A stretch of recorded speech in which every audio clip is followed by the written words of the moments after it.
तर युगेंद्र पवार विधानसभा लढण्यासाठी इच्छुक असल्याची माहिती मिळते। बारामती इंदापूरमधून युगेंद्र पवार यांची चाचपणी सुरू असल्याची सुद्धा सूत्रांकडून माहिती मिळते।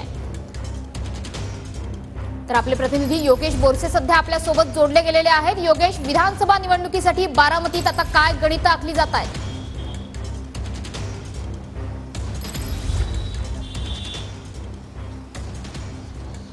मनस्वी युगेंद्र पवार हे अजित पवारांचे पुतणे आहेत, तर श्रीनिवास पवार जे अजित पवारांचे बंधू आहेत त्यांचे चिरंजीव आहेत। आणि युगेंद्र पवार हे गेल्या 1.5 ते 2 महिन्यांपासून सुप्रिया सुळे यांच्या प्रचारात सक्रिय झाल्याचं आपल्याला पाहायला मिळालं होतं। त्यांनी अजित पवारांवरती टीका सुद्धा या प्रचाराच्या माध्यमातून करताना आपल्याला पाहायला मिळाली।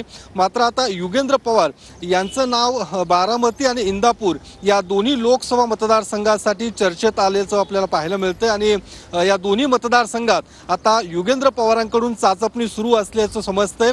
बारामती लोकसभा मतदारसंघात अजित पवारांच्या विरोधात शरद पवार गटाकडून नेमका कोण उमेदवार असणार याबाबत उत्सुकता आहे। तर युगेंद्र पवार हे नाव सध्या चर्चेत असल्याचं पाहायला मिळतं। तर दुसरीकडे इंदापूरमध्ये सुद्धा आता शरद पवार गटाकडून उमेदवार नाहीये, तर त्या ठिकाणी सुद्धा युगेंद्र पवारांना उमेदवारी दिली जाऊ शकते अशा पद्धतीची चर्चा ही राजकीय वर्तुळात आहे। मात्र नेमकी उमेदवारी कुठून करायची या संदर्भात वरिष्ठांची चर्चा केली जाणार आहे। त्यासोबतच पवार कुटुंबातले जे वरिष्ठ सदस्य आहेत त्यांच्याशी चर्चा करूनच अंतिम निर्णय घेतला जाईल अशा पद्धतीची माहिती ही सूत्रांकडून मिळते। मात्र युगेंद्र पवार यांची विधानसभेची तयारी ही सुरू झाल्याचं आपल्याला पाहायला मिळते, कारण लोकसभा निवडणूक संपल्यानंतर तात्काळ युगेंद्र पवारांनी बारामतीचा दौरा केला होता।